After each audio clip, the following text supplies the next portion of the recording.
fun. Then, somewhere along the way, the big platforms moved in.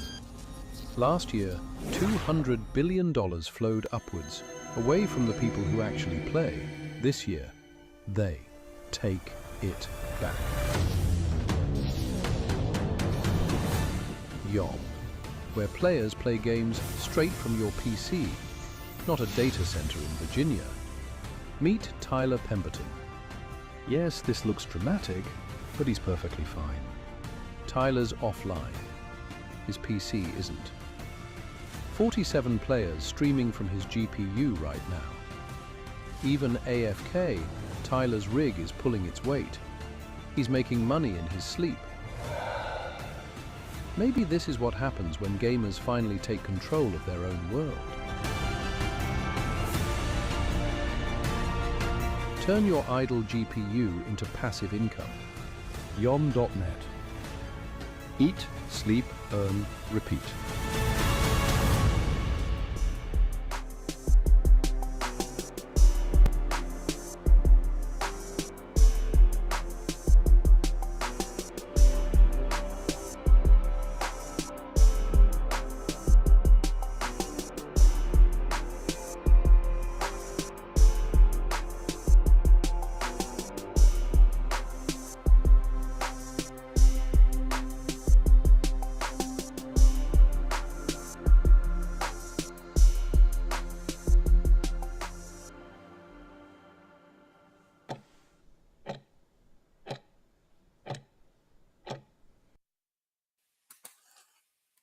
Hello, everyone. Hello. Welcome to another YOM Town Hall. We are doing something different with the format. I'm going to have a lot more notes, and actually the hardest part was trimming down to make sure that I got the most important pieces into today's town hall. I also apologize because we're starting an hour after we normally do and an hour after I planned to do, and I apologize to our guests for this also. I got booked into a space that I just got out of with Acrast. It's all about DeepIn. We had a bunch of DeepIn influencers on there talking about, it was really good because it validated much of what we say. And I'm going to say it right now if you don't know who we are at YOM. So YOM, again, if you're not familiar with the project, we are a decentralized cloud gaming network. Basically, what we allow is people who have a gaming rig at home, when they're not using their rig, if they're off to work or sleeping at night, and they want to earn money passively in the background, you put your gaming rig up on our network, and we pay you to allow your computer to stream games, AAA quality games, to players who are just playing through a website, through a web browser. It's exciting for a lot of reasons. Cloud gaming is getting a lot of interest now, and I'm going to go through that when I start talking about the CES show that just wrapped up. But it means that publishers and developers can put their games up on a network and have it accessed by anybody who has access to the internet. So you don't have to have a PlayStation, you don't have to have a big beefy gaming rig at home to play these high quality games. Now these publishers and developers can make the games available to anybody, really anybody with internet access. So for them, it's a much larger gamer pool. And then for people who are operating the network, they're earning passive income. It can be substantial. There's a way to find out how much you might be earning off your system. I'm going to go through that in a second as well. But the whole idea is to decentralize. Instead of letting Amazon run these data centers that are what gaming clouds are now using, it's very expensive for them to do that because they've got to build the building, they've got to maintain the building, they disrupt the environment. There's a lot of reasons that the centralized approach doesn't work. There's usually a glut of people playing at the same time, which slows down the connection, and for some people it can be an hour-long wait to get into, say, NVIDIA's GeForce Now. A lot of reasons the centralized model doesn't work. So the decentralized model is the way of the future. We're one of many decentralized infrastructure projects, but we're, as far as we know, the only gaming one that's actually delivering games, AAA quality games, through a decentralized network. Still want to stall a little bit while we wait for people to find us. The stream is just starting off, trying to allow for people to find us. I wanted to, real quick, on the list of light notes, share some of these images. We've had our social media, everyone kind of, Walter is our guy, right? The big orange ape. So he's kind of, he's been our logo and our mascot. And a lot of people have been generating AI images.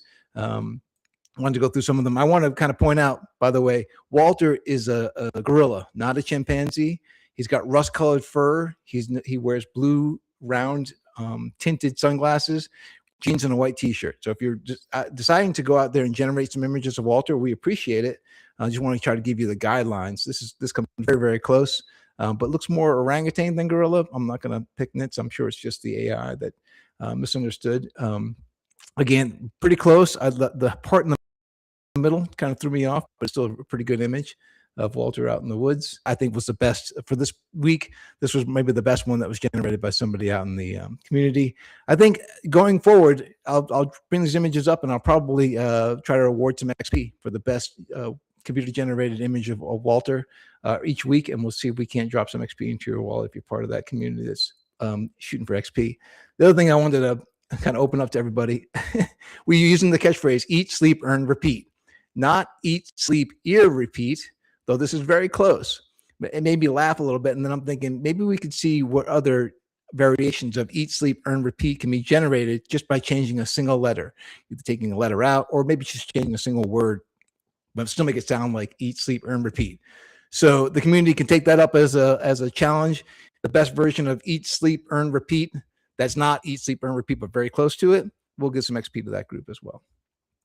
All right, so that's getting that out of the way, and that's probably all the stalling we need to do.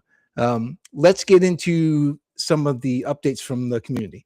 So we have had, we launched the leaderboard, the community leaderboard, and I want to bring that up. Great response so far. We've had Miss Yang has really been topping the charts again. I think this might be the second week in a row for her. If you don't know who Miss Yang is, here is her X account, Telegram account. You should probably go and follow her. Give it a second. I think everyone's been having X has gone down today and then back up and then down again. So, yep, no, we're up. Okay. Follow Miss Yang. She's been helping us out. A lot of posts about YOM. We really do appreciate it. And it shows because she is leading the leaderboard. But then there are other people too. I mean, everybody else on this top list has been crushing it. And again, we appreciate it. The Mindshare leaderboard has really been helping us. Our community, if you've not seen, has just grown so much in the past 4 months. But even here in the last couple of days, all of a sudden we've had another spike as we started running more contests to open it up. The other thing I want to point out is the rig check. So at this point, if you don't know already, if you're thinking, hey, this sounds like a good way for me to maybe earn passive income, but I don't know if my gaming rig can host a node. This app, app.yom.net/node/rig check, or if you just type in rig check, you'll get there. It'll run on your PC that you're thinking that might want to put on the network and let you know not only if you're compatible, but about how many nodes you could run concurrently, because depending on your gaming, your GPU, you could run more than a single node. It's GPU and your bandwidth. So this is a good way to test. We've had now this rig check be used in 95 different countries. It's up from, I think last time I checked, it was like in the 80s. 182 unique GPU models. So that's kind of good for us to know which GPUs are people testing out to see if they can be eligible or not. We'll make sure that we cater our software to match that hardware. And right now we have about 25% eligibility rate. So about 1 in 4 people who have done the rig check could run at least a single node, many of them more than a single node. Actually, more than half are doing more than a single node. And then from this site also, there's a calculator level that lets you know about how much you should be earning each month, depending on the system you have. So I wanted to point out the rig check and just say again, we've been really kind of pulling in from all over the world, people curious about finding out if they can run our network.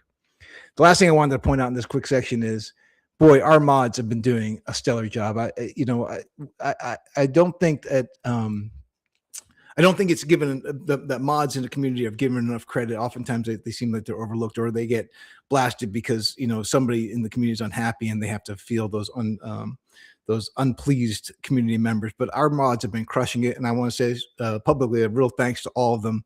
They've been doing a great job, and we do appreciate all the work they're putting in. All right, so we have today a guest. So we have right now, I'll point this out real quick. On freshminers.com, you can get, we only have 1,000 of these initial nodes available. So there's a limited quantity, but they're now for sale they're in pre-sale at Fresh Miners. So this is because the sale's now live, the pre-sale is live. I wanted to bring up one of our guests who has actually been trying out the node for us, and it is SMOKLM, who's on YouTube at this channel here. SMOKLM, how are you? I'm good. How are you?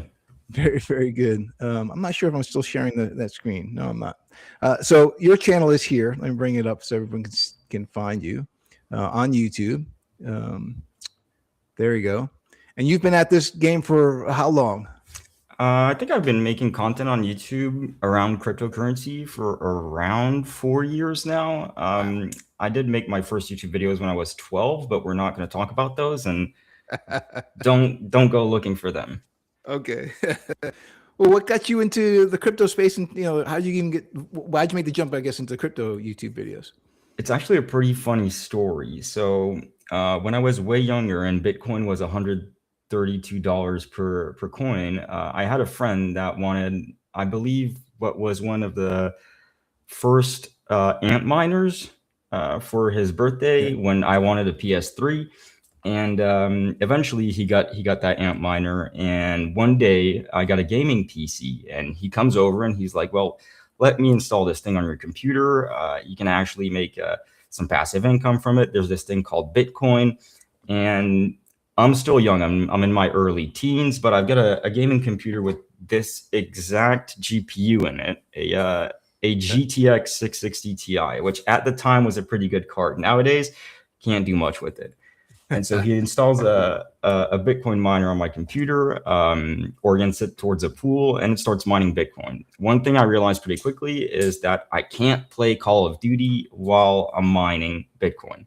So I stopped. And then eventually, a couple of years later, I have another friend that is mining ETH when that was still a possibility.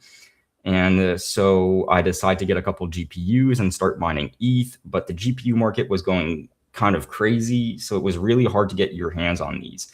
And I stumbled about a video about Helium. I don't know if you're familiar with the Helium network.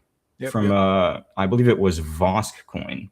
So I get a couple of these bad boys, and that gets me involved in cryptocurrency. And then I realized there's great guides about Helium on YouTube, but there's a couple things that I had to figure out along the way that I wished there were guides about.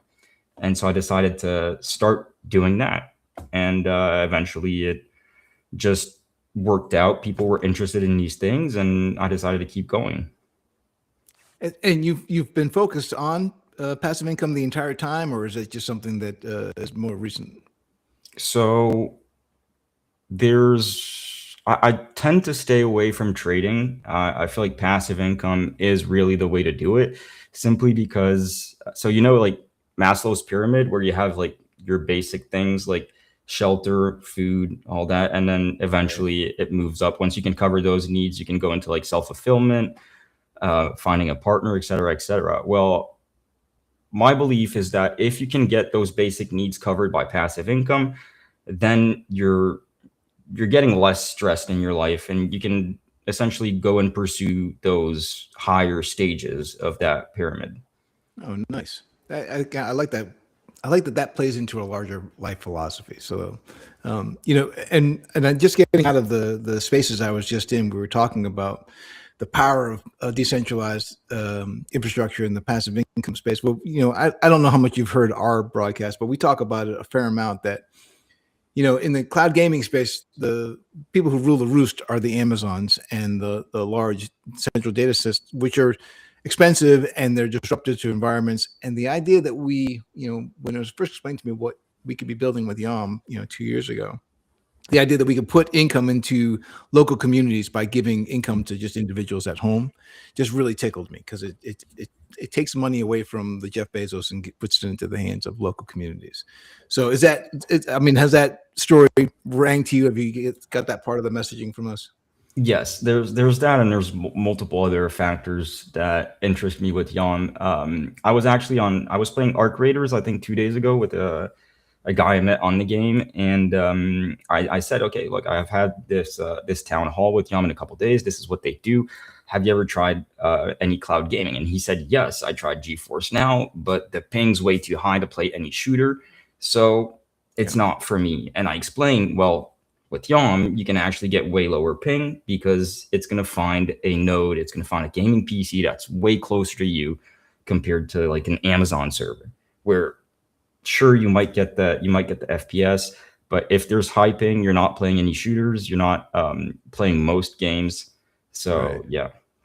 Yeah, it's actually funny because a lot of those big data centers, NVIDIA has this, even NVIDIA has this problem where there's on a busy gaming time, like Friday nights, Saturday nights, there's not enough GPUs to go to serve the people who are trying to hit it, right? So there's a long wait time.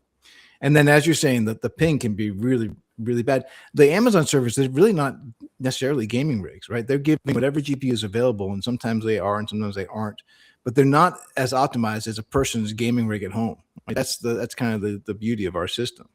So there's this issue for sure. There's also the issue of, I think, the price of computer components that are going through the roof. I saw like an Instagram reel of a guy like treating it as comedy, saying that maybe in a year or two we'll all be on cloud gaming because no one will be able to afford DDR5 or something like that. I mean, I redid my computer a couple months ago, and it's almost 50% more expensive if you were to build the same rig right now after all the chip announcements. So there's the fact that you can get less ping than the centralized players in the space. There's the fact that people can monetize either older hardware or idle hardware while they're sleeping, they're at work.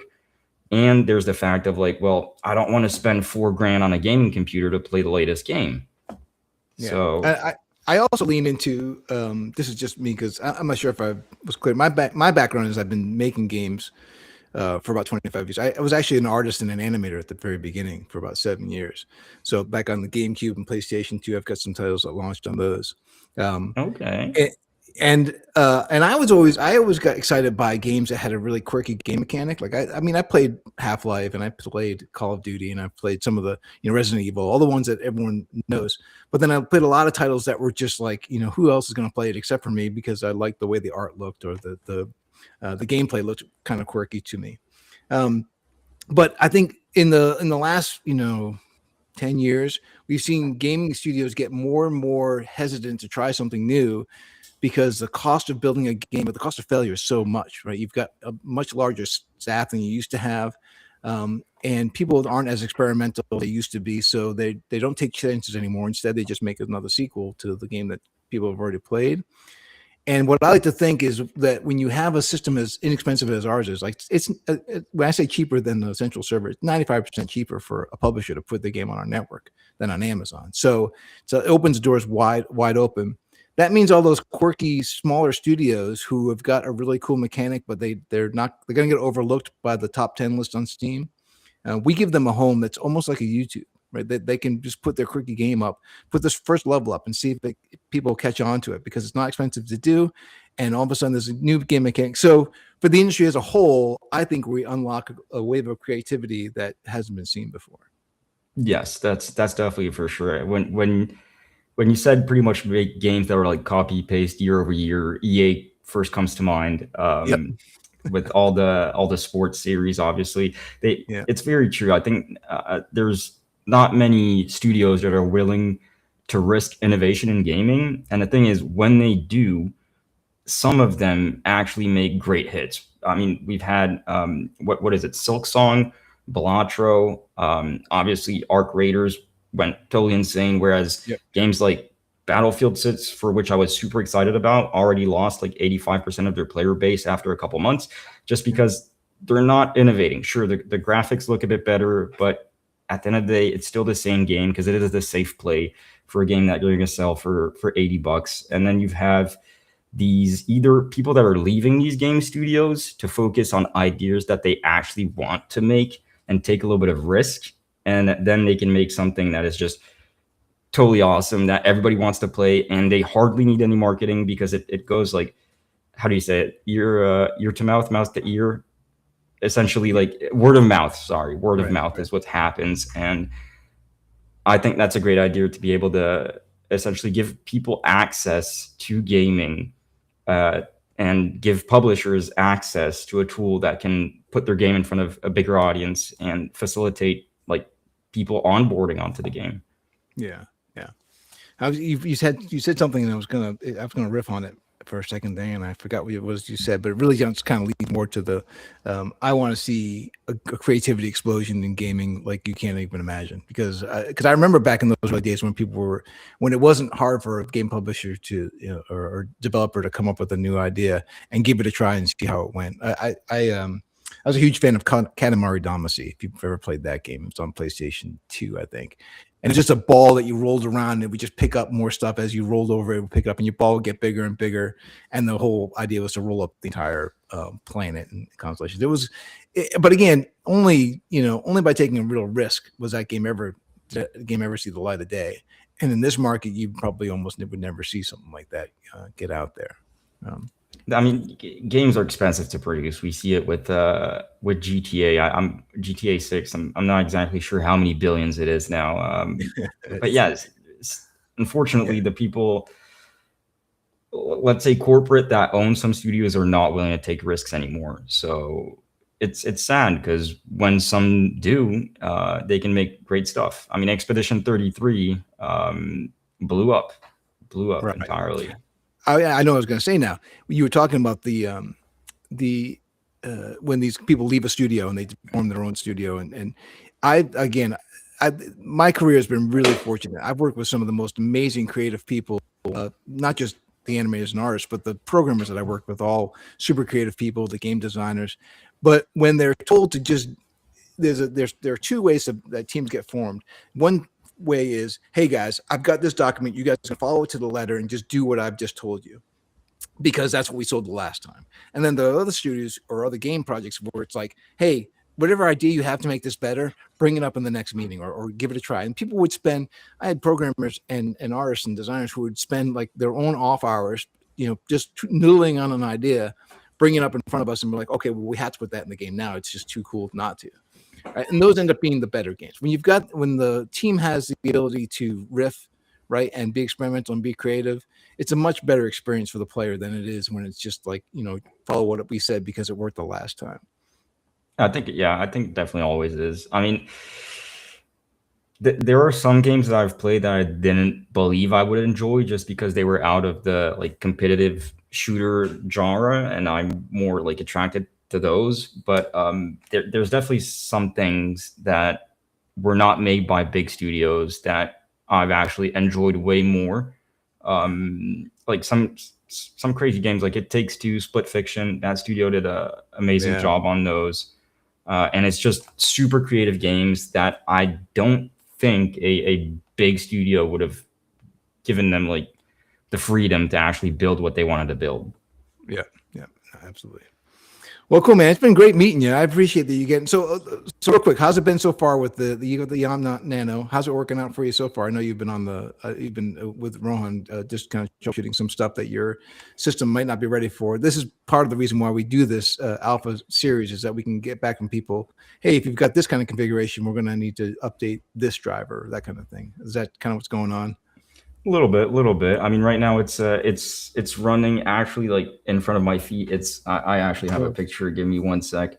Sure. So I took this right before the stream started. You can see my full PC right here. There's the screen, and then there's a PC underneath there running on a RTX 2070 Super. So nice. I wanted to do the 2070 Super because that's a computer I don't need to use daily. So that lets me run like a full test, right? It lets me run full 30 days uninterrupted. We'll see if I need to reboot or not. But as you said, like with alpha, there's going to be testing, and I'm here for it. Nice. Yeah, well, I wanted to ask you too, because I've watched your videos. In the background, you've got all those watches. Yes. And I'm kind of a watch guy myself. I'm a Nixon fan. But what do you? What's the story behind the watches? So the story behind the watches is my dad gifted me a watch, a Festina, when I turned 18. And then eventually you keep seeing these crazy watches all over social media and whatnot. But I think what's more important with watches is getting something that's either going to signify something to you or mark a milestone. So I've got a couple right here. For instance, as soon as I made a little bit of money in my first marketing job, I got myself like another Festina, sticking to the brand my father got for me. And then other things, as soon as I was able to leave my marketing job and essentially live through passive income, and YouTube does pay also, I got myself a Formex, which is a Nice. Swiss brand, which needs a little bit of a repair. I've got a couple other ones, but yeah, my philosophy behind it is if there's something in life that's going to be significant to me, why not gift myself a little something? And if it's a watch, it means that every time I'm going to wear it, I'm going to think about, hey, I achieved this. I was able to make this happen. And it just makes you feel good. It makes you feel confident. And so I like that a lot. It's funny. I did the same thing with belts. When I left, I was in Australia for 2 years at a studio there. And just before I left, I'm like, all right, I don't want to forget, Australia. I'm not going to forget it, but what should I get that's going to remind me? It's going to be like a daily reminder. I went out and found a crocodile skin belt, right? And I had to buy the buckle for it separate, but the belt itself has a crocodile head on it, and I wore it for years and years. And I was like, yeah. Every time people said you were in Australia, I'm like, yep, look at the belt, because that's something you wear every day. The only watch probably sounds the same way. Yeah. No, yeah, I like that very much. You gotta, even though they're just objects, but they are just objects, but once you like link something to it, like, hey, this is what I achieved, and I'm gonna get this to mark that. It's really nice to just like see it daily, and I don't know how to explain the feeling. It gives you like absolute confidence. It's like, I did this on a day you're feeling down. Wear a different belt, wear a different watch, and just be like, I got this. I can do it. Yeah. Nice. All right, SMOKLM, I appreciate it. I'm gonna there's a format that's changed for us, but I appreciate you being on board. Everyone should check out your channel. I'm gonna have the link in the description of this video so people can find you. Anything else besides the YouTube? Is there also there's also an X account? Yeah. There is an X / Twitter account, yeah, but I'm probably more active on YouTube. On YouTube, okay. But thank you for having me. This was nice. This was fun. Appreciate it. All right, we'll be in touch. Yes, sir. Thanks, brother. All right, folks, we're going to go ahead and get to some of the alpha for the project now, because I've got a lot of people were asking about. Let me hit one more thing real quick. So CES just happened, and actually I have up. I'm going to go ahead and bring that up too. So if you're not familiar with the Consumer Electronics Show, it's sort of a big deal, right? So CES just happened in, I think they hold it in California, and all kinds of gadgets, but there were a lot of there were a big showing for people who were getting into NVIDIA obviously had a big showing there. NVIDIA is always very big at CES, but there was talk about cloud gaming from an unexpected player. Honestly, Samsung decided that they're going to throw their hat into the cloud gaming arena, but their approach is a little bit different.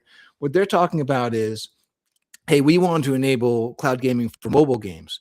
So, Samsung's big on the mobile market, and they felt like that they kind of mimic the same thing we say, that the download and install friction prevents people from trying new games. So even for mobile games. Now, their step to alleviate this is to go to a cloud system where you would play the game on your mobile device from a cloud. A pretty good idea. I don't know that we probably could step into that arena too, though. Right now we're focused on AA and AAA games, but it does further validate what we say at YOM, that cloud is a solution. It's going to open up the market for more and more players. But what they talk about here is something that kind of leads me into the alpha drop that I wanted to talk about today. What we have just launched this week internally hasn't been made public to. It's not public access, but it is able to be reached by some of our partners. We've launched ad play. So when we're we talk about the again, we're the only cloud gaming system that allows you to post similar to the way that you would embed a YouTube video on a page. You can post your game up on any page. So the game review page can have your game running and that kind of thing. When we first started when our biz dev team started talking about this technology to some of the players in the space, one of the marketing companies was like, wait a minute, we can then have a game as an ad. A AAA quality game can now be an ad on a page. And we thought and said, yes, it's exactly right. It can. So they wanted us to prove it. And that's what we did this week. So we have now one of our partners has built a version of the game that's basically acting like an ad. and that game now can be launched from, embedded in an iframe on any given website. Now, what we know already from the mobile market is that when an ad, and you've seen this on mobile gaming, right? If you've played mobile gaming at all, you've been given an ad that's like, "Hey, play this game now as a sample," and then you can download and install it after you've played it for a little bit. The game becomes the ad. Well, what you may not know is the adoption for those kinds of ads is 20 times higher than just showing you an image or showing you a video of the game. So it was a big boon for the mobile game market. And then not only do more people download and install the game when they can play a sample of it, they also 27% longer time staying with the game. So it's not just that they try it for a little bit; they also stay with the game longer. And I'm not really sure what the psychology is to that, but it does seem like this ad play is a very, very important thing. It's been very important for the mobile game market. And now we're the only ones who can do it for the AAA quality gaming market because, again, hosting on a central server is just too expensive, and the lag can make the experience unenjoyable. With our system, we circumvent both the cost and the lag. So, anyways, that's very exciting. We're going to get this where it's public facing as fast as possible, so you also can play an ad and then lead you to the download and install if that's the path that the gaming studio takes. But it's big news for us to be able to say that we've got AAA quality gameplay ads that you have not seen ever before. So it's a step into a way to expand the gaming market and reach more players. Then I wanted to update on the Universal Pixel Streamer because I know a lot of people who are in our community know what this is. I'll briefly summarize it for everyone. When YOM first launched, we were very focused on the Unreal Engine. So we developed an SDK that was Unreal focused. You basically had to install our SDK into your Unreal project, and it was only the network could only host Unreal games. But again, talking to many game developers and game publishers, I said this is too limiting. We needed to be able to play our engine. Like if they're building in Unity or if they're building in their own proprietary engine, they needed access to our network as well. So the tech team, being the tech team, went out and found a way to build a Universal Pixel Streamer, and that is now complete. To say complete, we have the SDK available, and we've given that to a couple of partners to give it the shakedown. And we brought the Universal Pixel Streamer version of the network up into the alpha test network that's now running live. We brought the UPS system up. It turns out there are drivers that are necessary that aren't installed on all the test nanos that are out there. So we reverted back to the Unreal version, which is the one that's still live in the test net. And we're updating those drivers, and that should be launched again sometime next week. We'll do another shakedown. That's the way our system works. That's the reason why we have the alpha network, is we can make these changes, test them, decide, oh, no, roll it back, because we want to make sure that we still are able to play games live. If you've not played Redneck Rumble on our new website, it's totally worth playing. If you can make it to level 5, I'm going to give you the golf clap because I have yet to make it to wave 5. But anyway, so the Universal Pixel Streamer is available. The SDK has been made available to a couple of our partners. That's just big news that more of the tech team is building. And these guys I don't know if they ever sleep. They just seem to go. Let me give an update to the TGE, although it's not going to be as complete as what I think my people were kind of hoping for, but it's only been a week since we announced this change. So we've had our meetings about how do we set up those people who have bridged tokens from Solana to to the new chain, which will be on Avalanche. That we had 3 options, and it was outlined in the Medium article that we posted last week. So we're committed to that. We want to get all the information. So we had a design meeting to how we do the bridge, how we what's the UI should look like, what functionality should that service have, and how soon can we get it up. We've made it the highest priority. We want to get it up early, though I still think there's probably an advantage for people to wait as close to TGE, but it's up to you. I mean, when you think about it, you want to be able to make your choice and get that choice out there and then get it off your plate. I understand that as well. We are going to set a deadline for when you'd have to get it done, or you're just going to revert to the default version, but we're going to get committed to having as much time as possible for that. So all this information we're going to make available as fast as we can, and again, it'll be supported on all our socials and probably another Medium post that I'll be roped into writing, which again, I don't mind. I'm happy to do those kinds of writings. But that's all the information we have at this moment. It's not that nothing has really changed. It's just a matter of fleshing out more stuff. Now, I think most people know that Yuri has spent this week in Malta, looking around the island to get his lay of the land. He's been meeting with some other potential partners. So that's maybe, I would say it slows down because he's been kind of harping on us from a distance to make sure we get this stuff done. So we had that meeting this week to design it all, and it's in the process of being built. Let me jump to community questions. At some point I feel like I want to have like flashcards or a screen that says, okay, community questions is coming next. But that seems like a lot of work, and I am trying to keep this as authentic and as lightweight as possible. So we opened up in the Discord channel. We have a community questions channel now that we open up just before the town hall and collect some questions. So I grabbed 3 of them because I think these are the ones that probably the most in-depth questions we've done so far. And again, each week, this is the format we're going to follow, where I do a little bit of alpha, then do some community questions. So if we didn't answer your question this week, certainly drop it in that channel next week when we open it up, and we'll try to get it into the next town hall.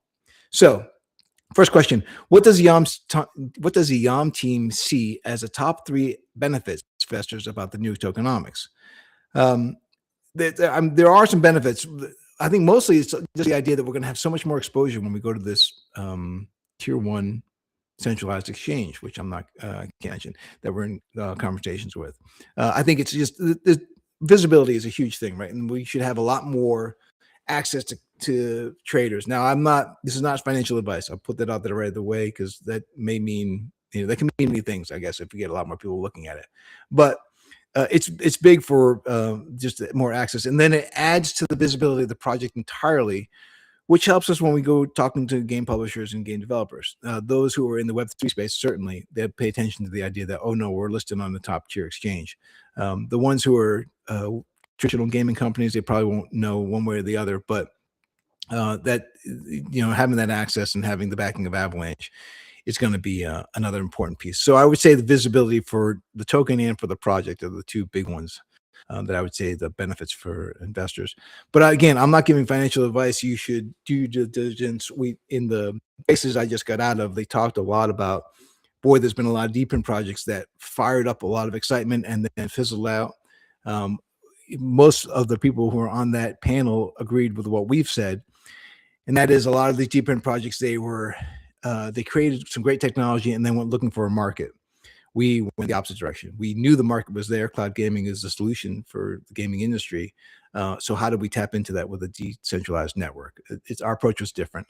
And then the second thing is, we're not flooding the market. We have a limited amount of nodes available for those people who want to get in early, but we're not going to overload the amount of nodes out there, meaning that each person who is running a node is diluted and isn't really earning any kind of real income, because that will kill the network too fast. So we know to gauge and bring up the number of nodes to match the network traffic, and then kind of raise each of them with each other, as opposed to doing one and then not having enough of the other. The second question was, will there be some discussion about the options for members who bridge their tokens in this town hall? I'm assuming that's what the question is asking. Are we going to talk about the other options? So I think, looking back at some of the community chatter during this past week, a lot of the questions was about, can I do a mix? Can a certain amount of my tokens that I bridge go into option 1 and certain into option 2? I will, very upfront, right now that functionality is not in the plans. It's because it adds a lot of complexity to the work that we have to do, and there's limited amount of time available. So right now we're saying no, but we don't know that there's a lot of chances that what we are setting out to build goes faster than we anticipated. And if that is the case, there's a chance that we would go revisit that answer and say, no, wait a minute, maybe we can do something that allows people to make the choice.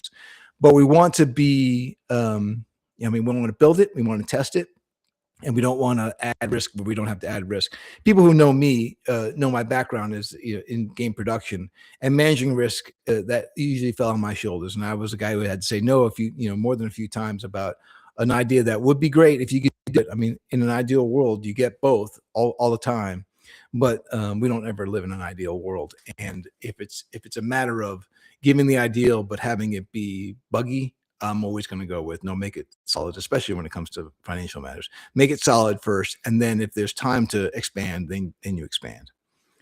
So that's where that answer lies right now, and I'm sure we'll get some comments in the socials about this. But I hope people understand that's where we're currently sitting. And then I would love to hear about the gaming projects that will be using YOM. Will Jeff be speaking to any of the teams in the upcoming town halls? Absolutely. We are very excited that the teams, again, the one that's doing the ad play and the other project that's getting ready to launch too. I think both of them are looking forward to having the exposure of being on the town hall. I'm certainly, I mean, I speak to them anyways in the background, but having them up and live, we're going to time it for when their game goes live so that they can promote it in the way that they want to promote it, and then you all can see it and start playing it as well. So yes, you're going to see some game projects coming up shortly. I will check right now into the chat to see if there are other questions that I have not answered that were not entered into the AMA channel. Wow, there's a lot. You guys have been chatting a lot, and I didn't even have it up. I apologize. Looking young as always. That is, if you guys had any idea of my real age, I think you'd probably fall off your chair. Somebody says hi to SMOKLM. Jeff is alone today. Well, not really. SMOKLM was with me, so and then my dogs are always with me, so never really alone. Let's see.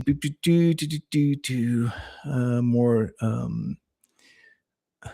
Wait. What was that say? In January. TG is not gonna. It's likely not going to be in January. It is going to be in Q1, but I don't know that we want to. I don't know if we've announced the actual date that we were penciled in. It's in pencil though. I mean, again, this is me being cautious, right? We've done announcements for a date that we were so sure about, and then a circumstance, an opportunity comes up, and we're like, wait a minute. Now we have to go back on that word, which it never feels good. It always feels bad. It feels like we let people down when we say one thing and then have to do something different. But we always do it with as much reverence as we can possibly muster up for the community. We want to, because we're community members ourselves, we want to give you guys visibility. We want to give you a voice, but ultimately we also have to balance what people are saying with what makes sense from a business standpoint and from the entirety community standpoint. So I can't give you a date until we have that date actually in ink as opposed to pencil. We're probably not going to announce it, but we are committed to it being in Q1. And I think that if you, again, my of the markets right now, I think we did good. I think we timed it really well. This is, again, I'm a novice chart person. I'm not novice. I'm somewhere in the middle, intermediate chart person, and I like where the charts are kind of heading right now. I wouldn't be surprised to see a downturn and then an upturn, but it will happen pretty rapidly. But not be even a downturn at all. It might just go up from here. All that to say, this is not investment advice. Don't go put your money in because of me. But I like where we're positioned right now, and I like where our TG is penciled in. Very nice watch. People are liking SMOKLM's watch, which is understandable. What question did you have? If you put a question up above, and I've missed it already, put it on again. I'm getting down to the bottom of this list, and maybe I'll see it in the second way through. Sherry Smile asking TG is near. TG, when TG is near in my head, but near to me might not be near to you. Near to you might be next week, and it's not. I can tell you it's not next week. But the time that we have it penciled in, it seems near. With I know the work we have ahead of us, it feels near. What's the update on the mindshare following the recent update on X? Oh yeah, so X has made a change that they're kind of going after the bots, which I appreciate, and I think bots just kind of further turn the internet into what do they call it when the dead internet theory. Like I think bots just kind of lend to that. So if X is going to fight against the dead internet, I'm on board. But we've spoken to Mindshare and we've spoken to our other partners in the marketing space, and the way that we interact with X does not get affected by this change that X has made. Because again, the system that we're using, like we said last week, it weeds out the botting and it really goes for quality, not quantity. We just so happen to have a lot of quality, a high quantity of quality people getting interested in YOM. So it turns out it works out for us well. Just curious about what system determines which nodes get priority for streaming sessions. Okay, it's a good question. So the question is, just curious about what system determines which nodes get priority for streaming sessions. This the orchestrator org that we've got a patent pending on. It looks at a few metrics. It looks at the speed of the connection. It looks at the the speed of your system. If your system is currently running that game that's being asked for, it's better for your system if you're running the same game in 2 windows as opposed to 2 different games. It just runs faster that way. So we'll look at that as well. What we are trying to make sure the hyperwork recognizes is that in any given region, we don't give all the work to one computer. We want to make sure we spread it out evenly, but that also will play into, what other games are running on your system and how often, or what your bandwidth is. And then the last piece is, if you've done a lot of the tech team was showing me today the app that they have for people who are running nodes. If you want to schedule to take your node offline so you can use your computer again. So and there's an instant disconnect as well. The instant disconnect is actually going to penalize you because we don't want. It'll penalize you if a game is running on your system. So basically, if your system is running a game and you turn off your computer or you instantly exit the network, and someone loses a game session in the middle of it, you get penalized. You do that enough, and you get less and less work sent to your node. This is it's an incentive program to keep your node up and running, and only schedule your disconnects. Don't just really disconnect. So that'll also play into how much work your node gets. Let's see, Jeff, please smile for me. I think people. Well, I'm going to leave that one alone. All right. So let's see. Does YOM has its foundation account established? Yes, we do. How many regional tokens will it be? Love the fact. Oh, so how many regional tokens will it be? Love the fact that they're taking into account electricity costs in each region. I don't actually know. I don't know that we've divvied up the world to determine.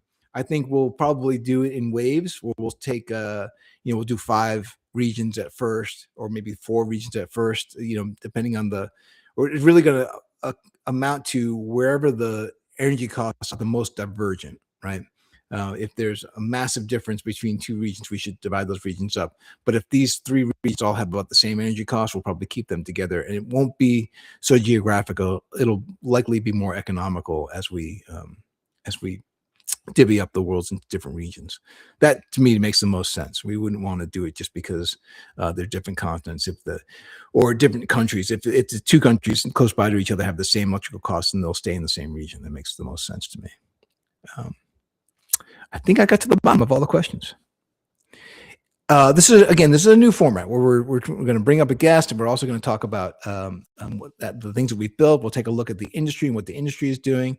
If you like this format, let us know. If you don't like the format, let us know. If there are parts to the format that you're like, geez, we really would appreciate it if you did more of this, put that in there. If you just want to say, Jeff, you talk too fast, or somebody said before that I trail off at the end of my sentences, and I don't really have a good example of that. But I do understand that probably happens. And if that's the case, I'll try to get better about that as well. Is a Nano device recommended for average gaming laptops? So I have a 2060 on my laptop, and I run a node off of it. I think the concern is, could I run it for 24/7? Heating issues in the laptops, I think, become a concern. Not that the node wouldn't operate, but you might cause more damage to your laptop because you're running 4 game sessions at once off of a laptop without the air circulation that you get inside of a desktop. So I think that would be the real concern. How much can your PC, how much can your laptop properly vent? But that's my off the cuff answer. And Vic Empire Trades is asking, when is TGE? You've missed a few of the comments. You must have missed what about 10 minutes back again. I was just talking about we have the deal in pencil, not in pen. So I don't want to give a date until we have it in pen. I think I couldn't test my network speed because I have a Mac. Yes, we are not currently available for Mac owners. I apologize. And I don't know how soon that'll happen. I know that we do allow people who have Linux to test and Windows to test, but that's it right now. I don't think we've got Mac I don't even know if Mac is penciled into the roadmap. So I apologize if you have a Mac. All right, folks. Wow, that was pretty good. We're close to 50 minutes. That's about right. I say 45 minutes is about the time. When it goes to like 1 hour, people look at the YouTube and go, I'm not watching an hour-long video. But oddly enough, a 45-minute video, people will be in for. So, Oh, smoke them. Any chance Radeon cards will be accepted eventually? Yes, every chance that they'll be accepted eventually. But we do again have to work in priority order. And right now, it's we look at the rig check stats, and whatever cards are getting high turnover in the rig check dashboard, that's the ones we go after first. Are you considering mobile game integration, especially considering the growth of mobile esports markets in regions like South Asia and Latin America?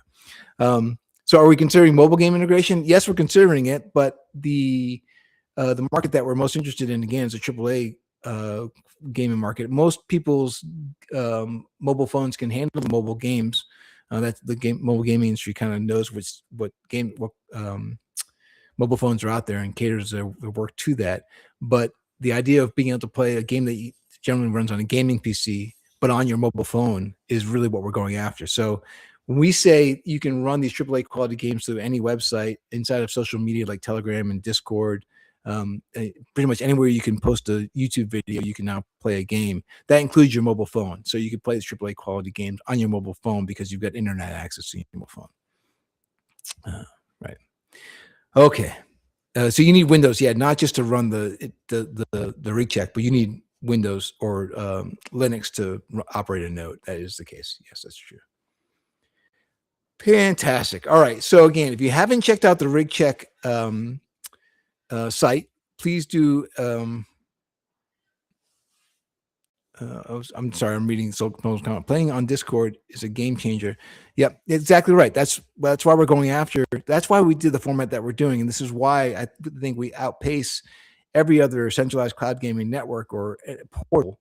Because again, the game can be embedded in Discord. It can be embedded. We've already broken. We've done both Discord and Telegram. So both these functions work, and Chromecast as well. So yes, we feel also that it's a game changer. Let me get back to my wrap up here. So if you've not gone to the rig check, it is available at app.yom.net/node/rig check. So please do check out your rig. It'll give you a sense of how many nodes you can run on your system. So please do that. If you haven't followed us on X, on Discord, please do that. Please follow SMOKLM on YouTube, right? You want to give this guy a follow. He's been a great partner for us, and we're glad to have him on board the broadcast today. And we will see you next week. We're going to do. I asked if you guys enjoy the format. I enjoy the format, so I guess I don't want to say that's all that matters. It's not all that matters, but I do enjoy this format, so I'm probably going to follow through and do it more like this next time around as well. All right, cheers, everybody. Thanks. We'll see you all on the socials.